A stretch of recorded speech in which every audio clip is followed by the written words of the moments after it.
to the channel for day 7 of our 18 days across Newfoundland. And today we travel about 120 kilometers. We go from the Quality Inn in Clarenville to David Smallwood Campground on the other side of Gambo. Here I'm showing two different routes in the Clarenville area. The route we took in yellow is the main trailway, so it goes through town and all the way up to Thornburn Lake. But there is an alternate route shown in white, and it's actually a hydro line. And then the Shoal Harbor Trail goes right off of that.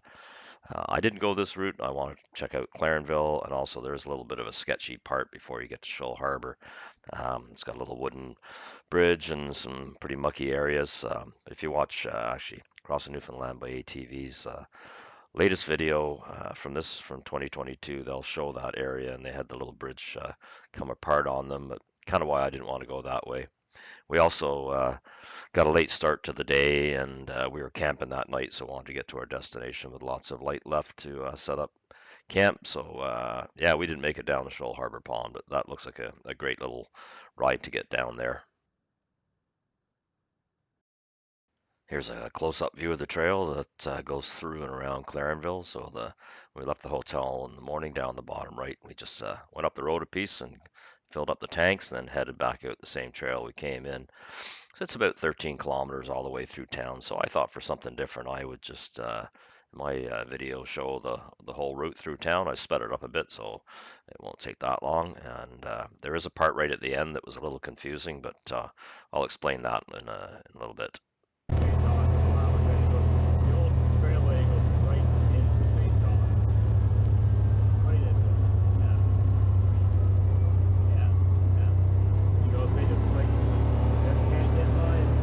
After leaving the hotel in Clarenville, it's about 3 kilometers of trails before you work around before you actually get right back into the town itself. And there are quite a few turnoffs along the way, but what we discovered was basically just keep going straight and you'll be fine.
when you get towards the end of the trail coming through Clarenville. We should have gone down to the right a little bit, but it was kind of hard to. The map was just showing it going straight, but obviously it wasn't, because here we are coming up to private lane into a couple of homes.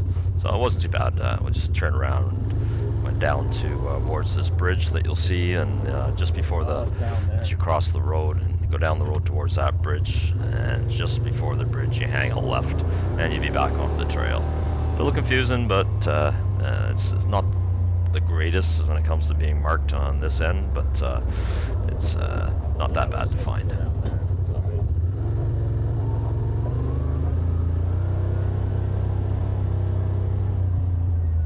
So when you get to this point here, you'll be able to see the actual trail heading off just before the guardrail starts there to go over the bridge.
So here we are 17 kilometers later, and we're stopped on the causeway at Thornburn Lake.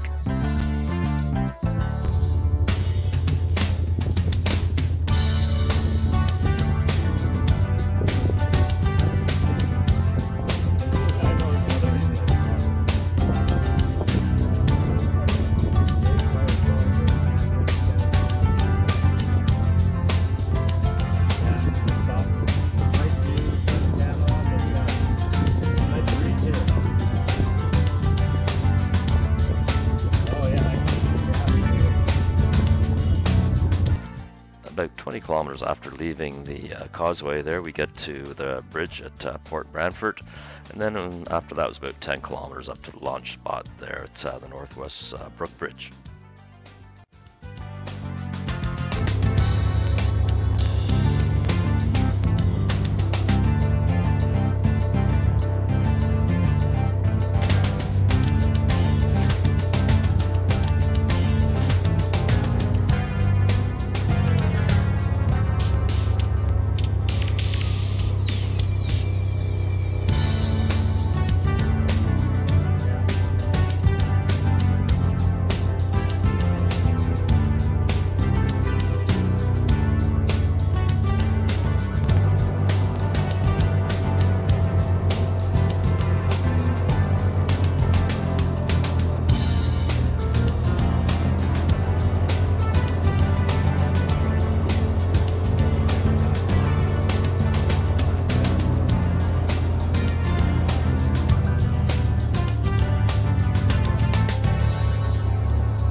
Watching Crossing Newfoundland by ATV.com videos over the years like we we have, Patrick always stops at certain places, and this is one of them. So it was pretty cool to finally stop here and see this. It's a great place for lunch.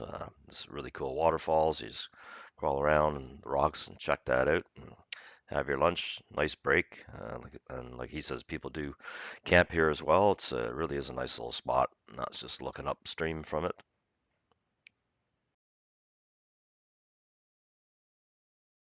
After our lunch stop there, it's only about a dozen kilometers up to little Terra Nova.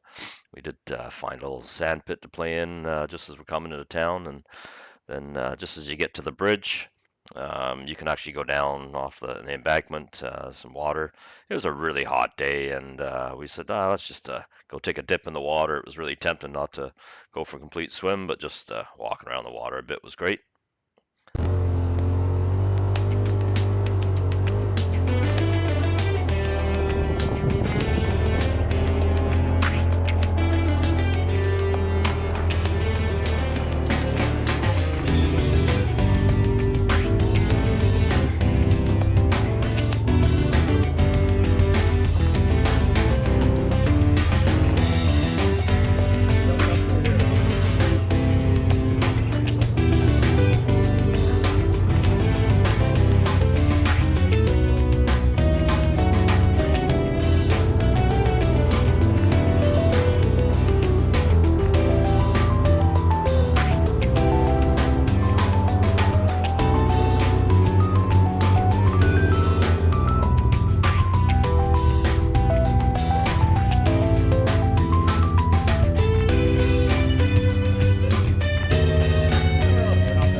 So a common sight along these trails is these salmon streams that we crossed quite a few of them.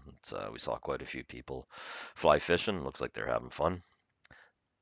So the next part of the video, we're about 40 kilometers up from the bridge that we were at just a little while ago in Terra Nova, and we're coming up to the tunnel here, just coming out of the Trans Canada and the last little bit of trails into Gambo itself. And it's well marked, and it'll take you to a gas station. So we went there and filled up. But as you can see, there'll be a little bit of rain coming, and it just poured. It was just a major downpour. So we hid out in the gas station convenience store for a while and let the rain dissipate before we headed on our way to the campsite for the night.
As I had mentioned, we just finished gassing up, and the skies opened up in thunder and lightning. So we waited for about half an hour, then headed the 10 kilometers down the road to the David Smallwood Campground, and we were fortunate that the rain had stopped, so we were able to set all up in the without the rain. Ground was wet, but no problem. We were just hoping that stuff wouldn't be too wet come the next morning, as we had to pack it up, and we'd be camping the following night when we trek over to the Sabine air crash site. So not long after we got set up, Denise and Mark headed up to the campground office and did laundry, and then, man, the skies just opened up again, thunder and lightning. So yeah, but fortunately, that was it for the night, and they came back, and we got dinner done, and no more rain for the night, so everything was relatively dry the next morning when we packed up. anyways, I thought I'd just leave you with a video of when that rain did hit. And I was just sitting in the tent, relaxing, having a beer. So thanks again for watching. And the next video, we head through Gander and over to the Sabina aircraft site. So until then, thanks again for watching, and we'll see you soon. All right, so